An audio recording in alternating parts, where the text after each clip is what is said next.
If you are a B2B service-based business owner and you are looking to gain more clients, create more impact and more revenue in your business, tune in to Amplify Your Marketing Message with Christine Campbell-Rappin. Every week, we're going to take you through how to build an audience of buyers, mastering your marketing message, and making offers that convert consistently. We'll see you all on the inside.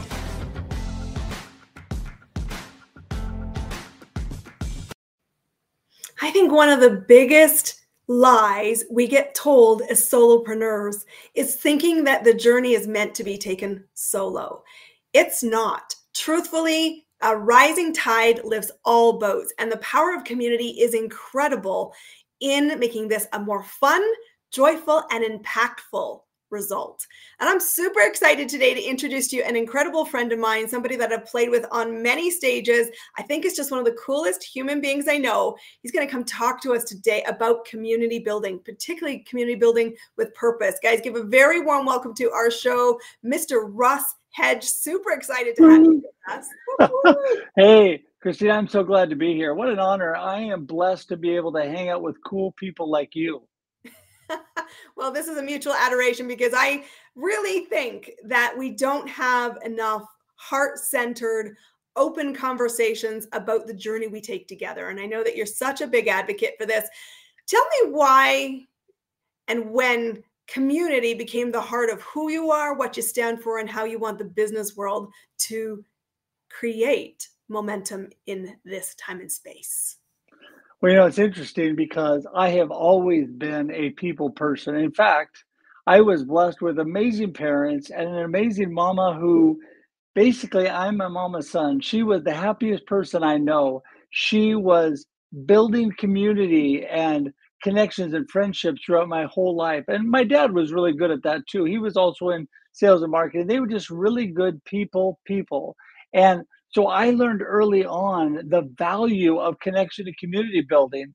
And, when you said we all rise together, I love that quote. It's so true. And, I really believe also the quote by Zig Ziglar that says you build the people and then the people build your business. So as I got into my adulthood and business journey, I realized that as I built community and I connected to so many amazing people like you, Christine, amazing and positive things happened. And that is where the real aha moment was, you know what? This thing really works. I love that. I love that you were role modeled, and I know that you've got children that get to see you in this time and place. Community is something that we hear a lot about, and honestly, so many times it falls short of what it could be. And we come into this really hopeful place, but it comes kind of almost, I wouldn't necessarily say toxic, but flat experience. And what I love that you're going to talk to us today about is a strategy and 3 steps that we can really focus on to, yes, choose awesome people to play with. Yes, create massive ripples of change and sell the people who want what we have to offer. So let's kick us off. Where do you start in actually building community so that you do have a thriving business? Well, and that is an amazingly good question because we have to be very purposeful and intentional about building the kind of community that we want to be involved in, the people we want to be around. We never want to be the smartest person in the room, first of all. We want to be around a lot of people that are really moving and making things happen at a high level because what it does is it drives us and it makes us better. So I think you take a look at what is going on around you, what's going on online, where are the people that you look up to, that you want to be like, that you aspire to have a life that they have. A lot of times it's not that you want to copy people, but you want to take a look at things that are going on and think, yes, I really like that. I'm passionate about this. This is where I want to go. Who are the people I need to hang around with that are going to help me get there? And so I think it's that purpose and intention about what we're doing that makes all the difference.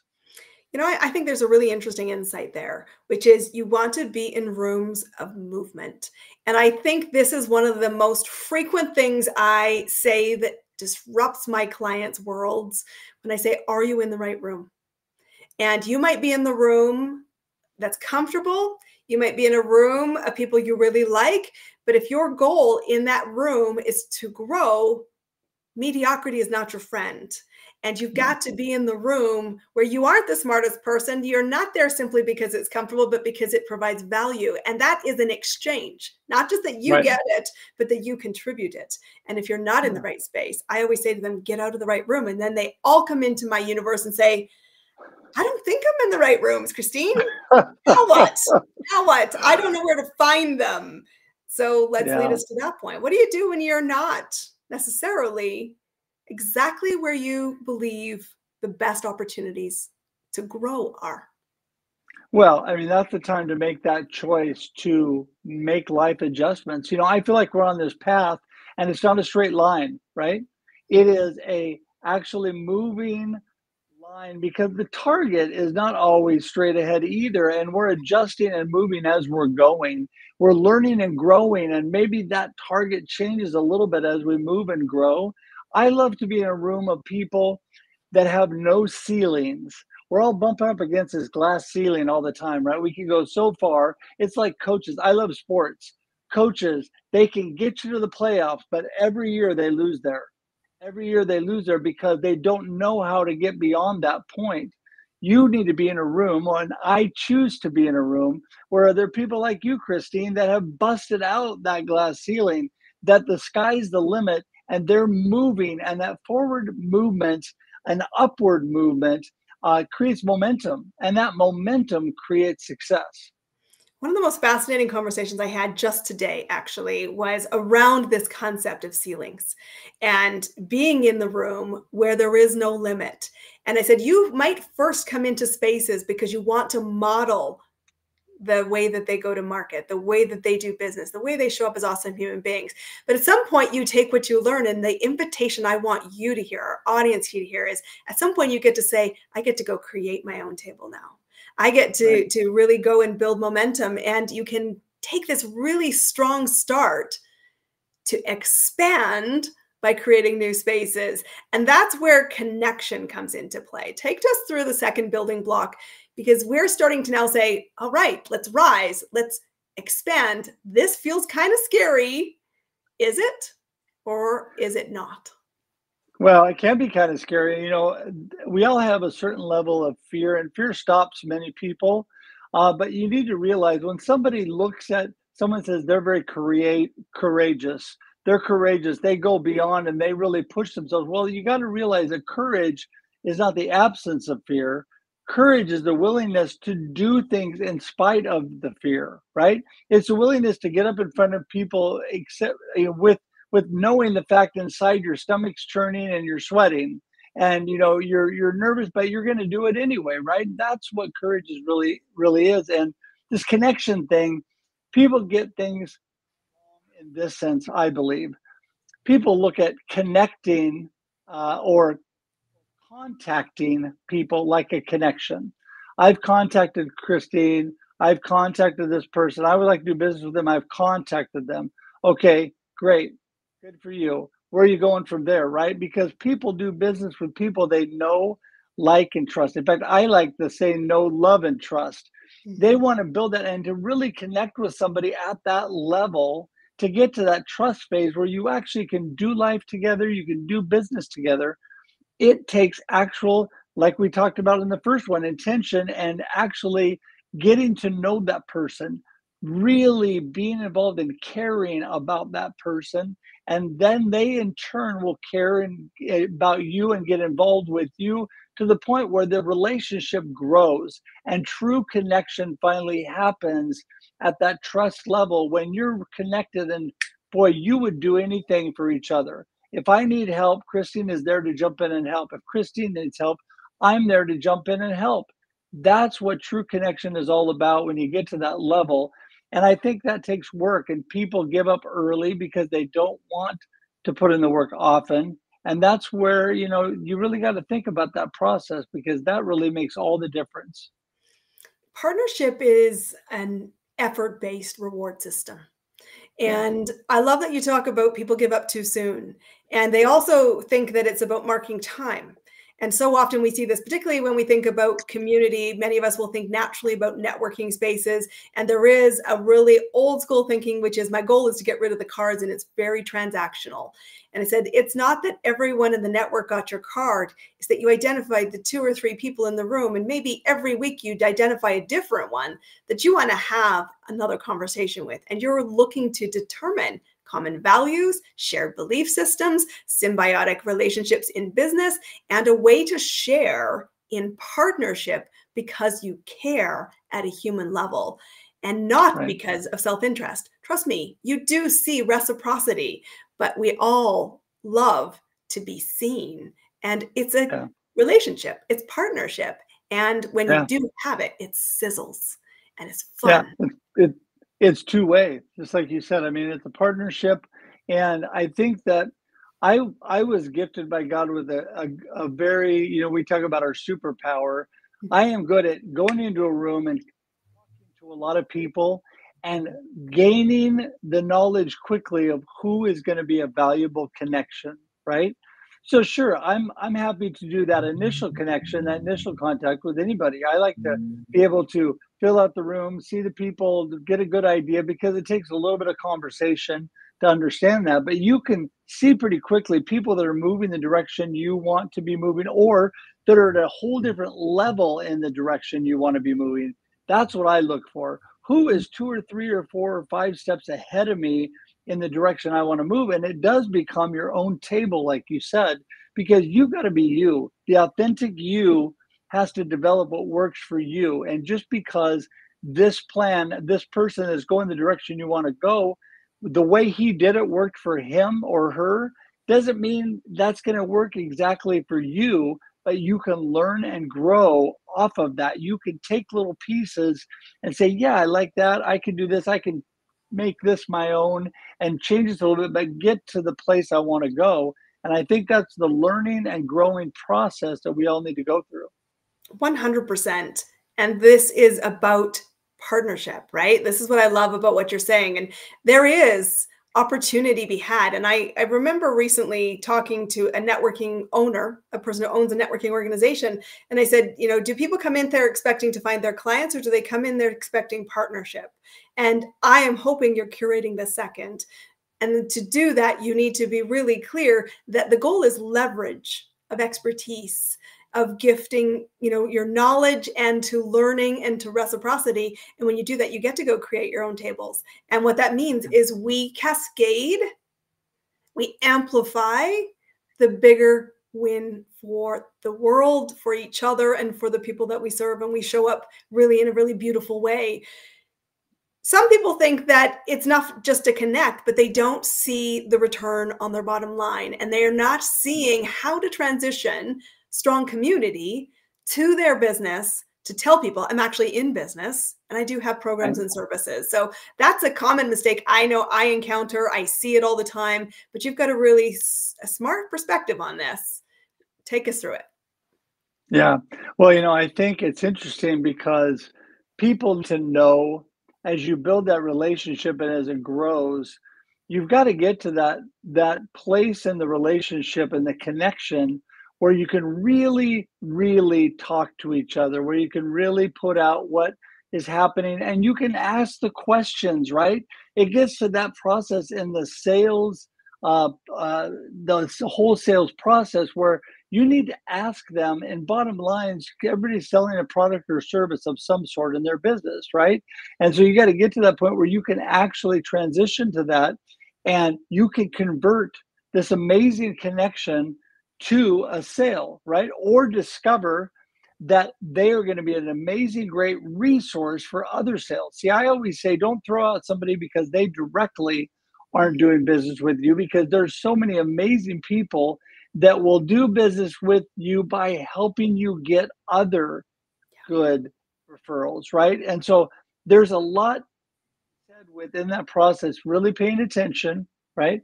And as you get to that point, you got to be listening. That's a key thing.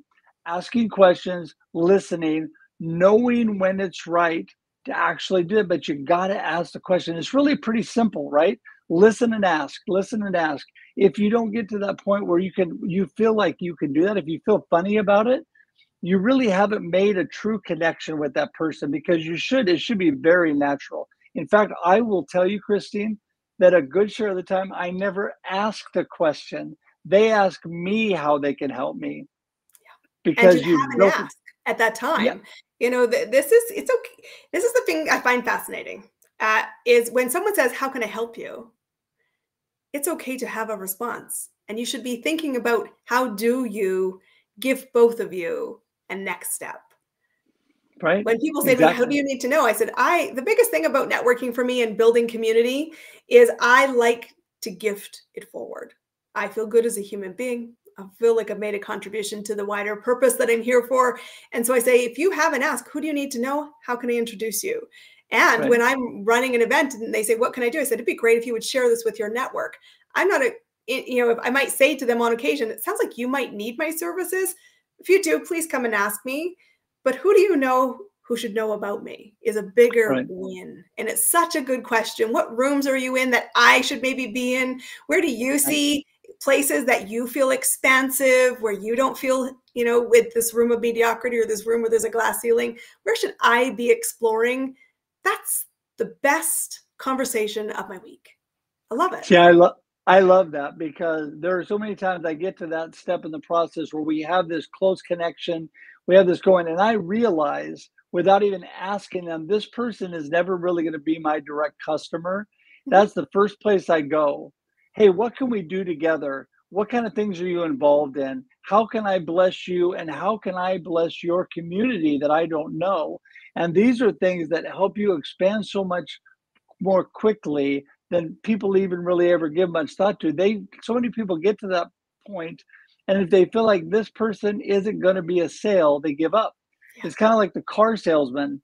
They try and try, and if the person's going to leave, they feel like the world is lost, right? They're never going to make a sale to that person. Instead of looking at, where can we go with this that benefits both of us? I can benefit and help them, and they can benefit and help me. And it never has to deal with a direct sale to them. It's actually just that bigger relationship that will then bring more sales in. I think it's all about, you're not even aware when your name is spoken in opportunities when you are a great partner to somebody else. Yeah. And that is not something that you can predict happens Tuesday at 4 o'clock because I penciled it in my calendar. It happens because you are building the relationship and they said, this might be a great way I can help you. Yeah. And I love what you're about. I love the impact you're making as an inspiration specialist and the live streams that you do in your channels. I want to ask you, because you are in momentum with your business, you've got some great vision of things you want to come on the horizon. What's working right now for you to attract people you want to play with, people you want to grow with, and yes, people you want to help serve as potential clients to your business? Well, you brought up something that I found is amazing. So years ago, one of my live streams is called Marketing with Russ, aka hashtag Russ Selfie. The whole Russ selfie phenomenon locally here became a crazy great connection tool that led to customers. I take a selfie in a room where I don't know half the people in the picture. I tag them. Next week, I'm their best friend. Next week, we have this relationship that's already gone two of the three steps. And then I can get to that trust level so much more quickly. And I learned that live streaming is so amazing to bring people into the arena, people that are steps ahead of me, people that are doing amazing things like you, Christine, Mhm. that I want to know, that I want to learn from, that I want to grow with. And so these kind of people, you bring them in, and because you have a mutually beneficial and a great platform that is really helping you both, benefiting you both, it's giving good visibility, it's a lot of fun, and you're both learning through the process, and you're also connecting with all those people. When I live stream, people are engaging and connecting right there with us.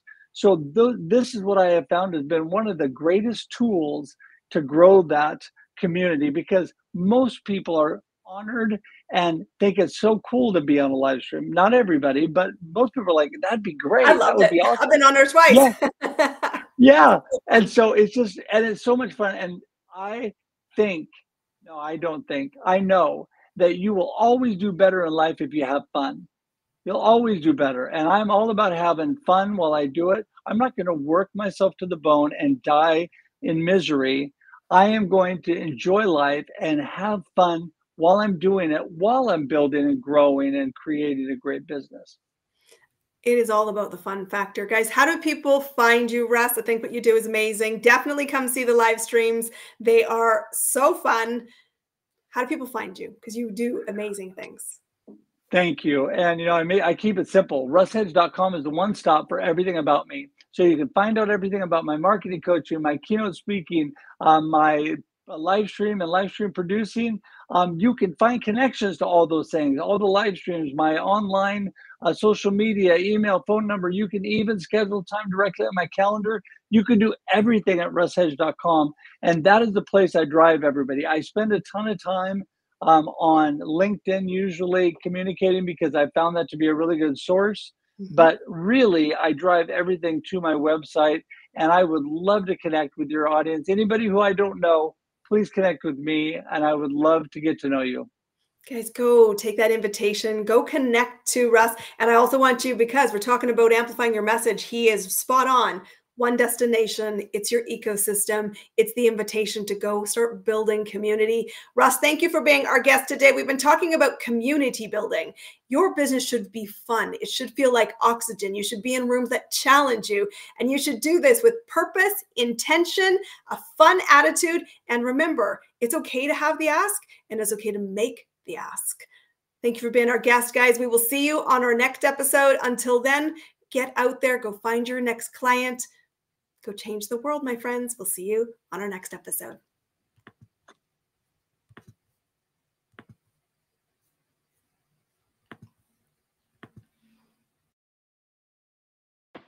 That's a wrap on another amazing episode of Amplify Your Marketing Message with me, your host, Christine Campbell-Rappin. Be sure to subscribe on your favorite podcast platform so you don't miss another great episode. And be sure to visit christinecampbellrappin.com/podcast to get a free resource on how to master your marketing message. We'll see you all on our next episode.